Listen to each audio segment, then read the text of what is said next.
और वृंदावन श्री श्यामा श्याम का एकांत रहस्य स्थल है। निकुंज केली का धाम है प्रिया प्रीतम का, यह श्री धाम वृंदावन।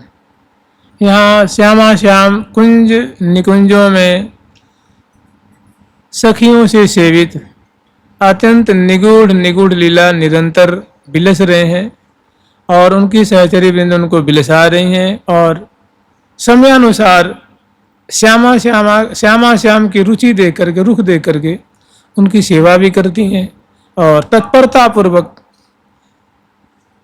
उनको लाल लड़ाती हुई, और उनकी एक एक मर्म भरी जो केली है, रसमयी केली है, वो तो मानो सखियों के प्राणों का आहार है, वही उनका जीवन है। अरे मेरे नए नन को आहार, कल न परे पल एक बिना मुहे अवलोके सुखसार। आज से लगभग 300 वर्ष पहले आप लोग जानते हैं श्री हित हरिवंश गोस्वामी जी को बंसी का अवतार कहा जाता है और उनका सखी नाम हित अली है। तो इनका जन्म कम से कम लगभग 550 वर्ष से पहले का होगा लगभग, और लगभग 350 वर्ष हुआ। श्री धाम वृंदावन में प्रिया जी के बंसी का अवतार हुआ था। उनका नाम था बंसी अली। बंसी प्रिया जो जिस मुरली को अपने कर कमल में लेके बजाती हैं और उसमें सुंदर सुंदर छंद में प्यारे का नाम गान करती हैं और सुंदर सुंदर जो है मुरली को बजा करके, बंसी को बजा करके और प्यारे को, सखी वृंदों को, या माने जब वो बजाती हैं तो जमुना जी की धारा रुक जाती है, हवा रुक जाती है, पाषाण तो मानो पिघल जाते हैं और जल है वो मानो पाषाण बन जाते, ठोस बन जाते। लताएं जैसे मानो अपने पत्र से मानो, जो पत्ते लताओं में होते हैं, पत्तियां होती हैं, वो मानो लताओं की आंखें हो जाती हैं। और प्रिया जी जब अपने कर कमल में बंसी धारण करके बजाती हैं तो उसको मानो वो लता है, वो वृक्ष है, मानो पत्र रूप आंखों से, माने उनको एक दो आंखों से तृप्ति नहीं होती है, तो मानो पत्ते पत्ते में नित्र निकल जाते हैं और उस रूप माधुरी को पान करते हैं जब प्रिया जी बंसी वादन करती हैं। तो उन्हीं के प्रिया जी के बंसी के अवतार श्री धाम वृंदावन में एक महानुभाव ने लिया था। उनका नाम था बंसी अली जी और उनके माध्यम से एक संप्रदाय प्रकट हुआ, उसका नाम हुआ ललित संप्रदाय। ये बहुत पुरानी बात नहीं है, लेकिन जैसे निम्बार्क संप्रदाय का, गौड़ीय संप्रदाय का, श्री रामानंद संप्रदाय का, श्री विष्णु स्वामी, श्री रामानुजाचार्य का जो संप्रदाय, श्री रामानुज, इन संप्रदायों का जैसे विशेष रूप से, पुष्कल रूप से पूरे संसार में विस्तार है, वैसे इस संप्रदाय का विस्तार उतना नहीं हो पाया। लेकिन ये वृंदावन का जो निम्बार्क भगवान ने जो सखी भाव की उपासना चलाई, स्वामी हरिदास जी महाराज जी ने जो सखी भाव की उपासना में और आनंद वर्धन किया, श्री हरिवंश गोस्वामी जी ने, श्री हरिराम व्यास जी महाराज जी ने जैसे सखी संप्रदाय की बातों को उत्तरोत्तर प्रकाशित किया, ऐसे ही ये बड़े उच्च कोटि के महानुभाव हुए। आप भी विचार लीजिए, जो राधा रानी की बंसी यहाँ आचार्य रूप में अवतार लें तो उनकी क्या ख्याति होगी, उनका क्या स्वरूप होगा, क्या उनका उच्च कोटि का चरित्र होगा, कितना उदात्त उनका चरित्र होगा, कैसी उनकी अद्भुत भजन की शैली होगी। तो उन्होंने इसी श्री धाम वृंदावन में एक ब्राह्मण परिवार में जन्म लिया था और बहुत आश्चर्यमय घटना घटी कि जब उन्होंने श्री धाम वृंदावन में जन्म लिया, इस श्रृंगार बट पे, आप लोग देखे होंगे, कभी जाकर दर्शन करना इच्छा हो तो ये जो श्री गोविंद घाट पे बड़ा राष्ट्रमंडल है ना, जहाँ श्री ध्रुवदास जी महाराज जी वृक्ष में समा गए, श्री सेवक जी महाराज दिव्य लता में समा गए, तो राष्ट्रमंडल के बगल में ही, राष्ट्रमंडल से मात्र 10 कदम की दूरी पे राष्ट्रमंडल की जब परिक्रमा देंगे तो उसी परिक्रमा में आ जाएगा। एक वहाँ है ललित कुंज, चूंकि ललिता जी ने उनको दर्शन दिया था, मंत्र दान किया था, और वहीं पे रह के उन्होंने भजन किया था। श्रृंगार भट्ट, उस क्षेत्र को श्रृंगार भट्ट कहते हैं, तो इसीलिए उस संप्रदाय का नाम हुआ ललित संप्रदाय। श्री ललिता जी के द्वारा प्राकट्य किया गया, मंत्र दान किया गया, इसीलिए उसका नाम हुआ ललित संप्रदाय, और उस कुंज का नाम है ललित कुंज। अब तो थोड़ी वो, पहले तो बहुत कुछ विस्तार था, अब लगता है कुछ नया कुछ बन गया है और मंदिर थोड़ा पीछे हो गया है। तो वहाँ एक बड़े उच्च कोटि के आचार्य चरण रह करके भजन किए थे और ललिता जी ने दर्शन दिया था। तो विशेष हमें श्रवण करना है कि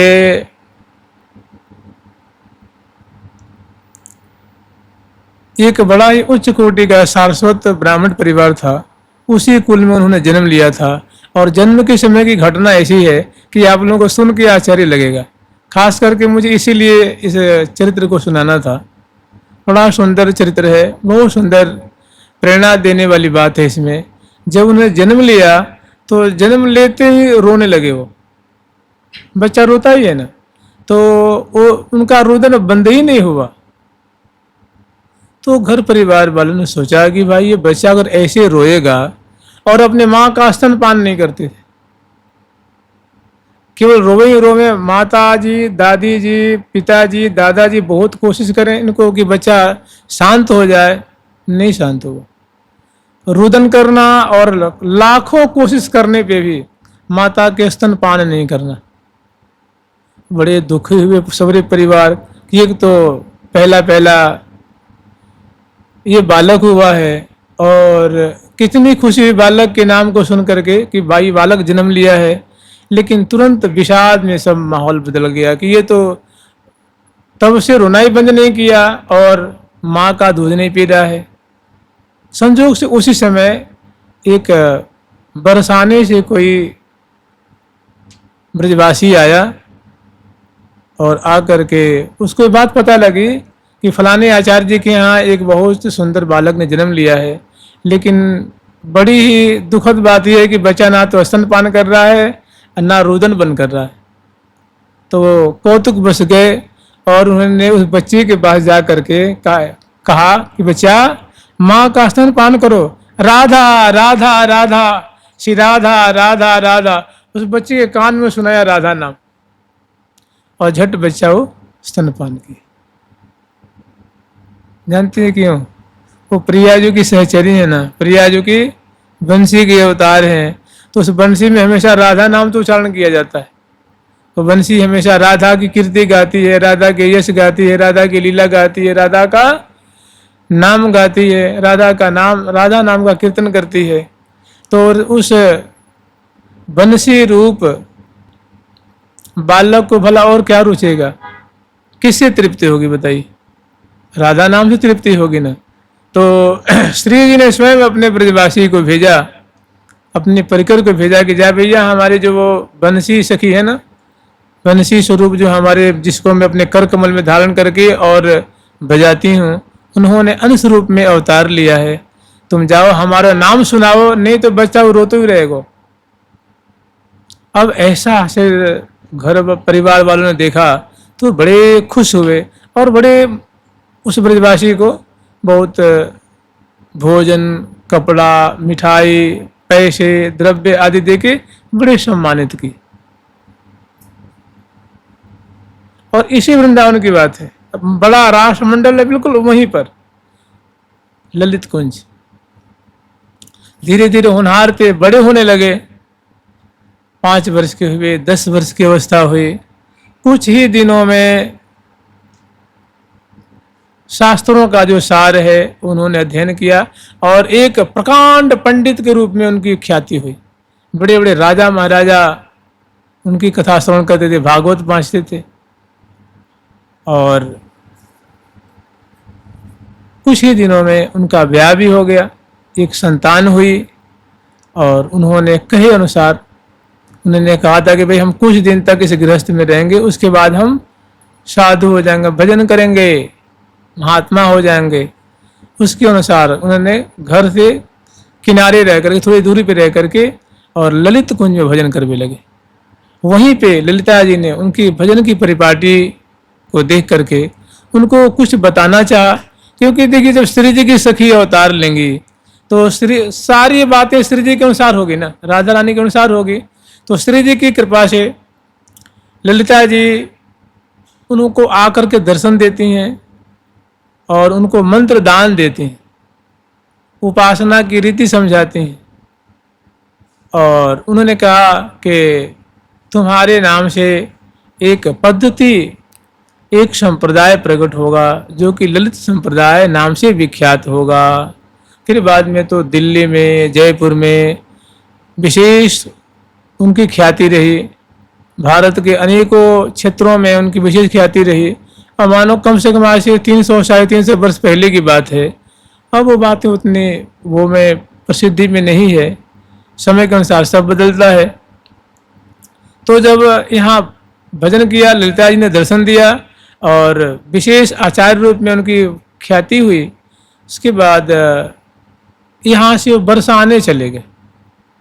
बरसाने में ये जो आप लोग रंगीली गली सुनते हैं, रंगीली गली जिसमें रंगीली होरी होती है, जिन गलियों में लठमार होरी होती है, तो उस समय मतलब ऐसा बड़ा बड़ा ऊंचा ऊंचा मकान नहीं था। तो उस रंगीली गली के कोने पे एक घूरा था। घूरा आप लोग समझते हैं जहाँ कूड़ा करकट डाला जाता है, जहाँ गोबर डाले जाते हैं। सभी मतलब उस गली के ब्रजवासी जो है उस एक कोने में वो कूड़ा डाले करते थे। तो उसी घूरा पे बैठ के भजन करते थे।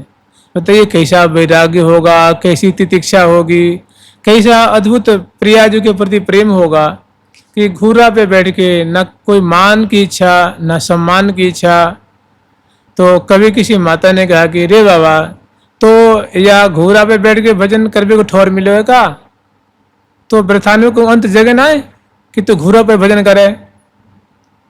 भाई तू कहीं भी कर सके, गावर में कर सके तो बिलासगढ़ पे, मानगढ़ पे, दानगढ़ पे, राधा बाग में, कृष्ण बाग में, कहीं भी कर सके। बता तू संत महात्मा है और हम बारे यहाँ कूड़ा करकट डालें और बता हम बार कितनों पाप लगेगा। तो उन्होंने कि मैया ऐसी बात नहीं है, तुम बार गोपी हैं और जब तुम बार यहाँ आती हो तो तुम्हारी चरण रज की जो चरण रज है ना उड़ के हमारे मस्तक पर पड़ जावे तो हम कृतार्थ हो जाएंगे। यह भाव से हम यहाँ भजन करें। तो सुन के बहुत खुश हुए। ठीक है बाबा, तेरी मर्जी, चाहे तो घूरा पे कर चाहे मंदिर में कर, हमें कोई बात नहीं, तेरी जहाँ इच्छा हो वहाँ कर। फिर वहीं पे श्री जी ने उनको दर्शन दिया था। राधा वृंदावन में ललिता जी ने दर्शन दिया था और बरसाने में श्री राधा रानी ने दर्शन दिया था। और आप लोग श्रवण किए होंगे, उन्हीं के शिष्य हुए श्री किशोरी अली जी, जो अपनी पत्नी के नाम लेकर दहाड़ मार कर रुआ करते थे। तो श्री जी ने कहा था कि देखो मैं तुझे दर्शन तो दे दिया, तो जा वह जो बंसी अली बाबा है ना, वहाँ से तू दीक्षा ले, ऐसे काम ना चलेगा। भजन सीख, पारंपरिक भजन सीख, पद्धति सीख, सखी भाव की उपासना सीख जा, वह बाबा तो दीक्षा ले ले। तो इसी वही बंसी अली महाराज थे, उनके आके चरणों की शरणागत हुए श्री किशोरी अली जी। और एक अलवेली अली जी हुए जिन्होंने इतनी मोटी सी एक वाणी की रचना की है। उसमें सेवा सुख की बहुत, जैसे अपने यहाँ सेवा सुख है ना, इसे बहुत बढ़िया उसमें परंपरा है। मैंने अष्टकालीन लीला और उत्सव सुख आदि की बातें उसमें है। तो दो उनके शिष्य बड़े प्रसिद्ध हुए। सर्वप्रथम राधा नाम श्रवण किया, तब जाके रुदन बंधु हुआ और माँ का स्तनपान किया। तीसरी बार में श्री जी ने प्रेरित करके ललिता जी को भेजा। ललिता जी ने मंत्र दान दिया, उपासना की विधि समझाई फिर बरसाने में राधा ने स्वयं आकर के उस घोड़े पे दर्शन दिया, सिर पे हाथ रखा। श्री राधा नाम प्रेमी महात्मा की, श्री बंसी अली जी की जय जय। श्री राधे। ललित संप्रदाय के आचार्य श्री राधा रानी जी के बंसी के अवतार की जय जय। श्री राधे। राधा राधा राधा राधा राधा राधा राधा राधा राधा राधा राधा।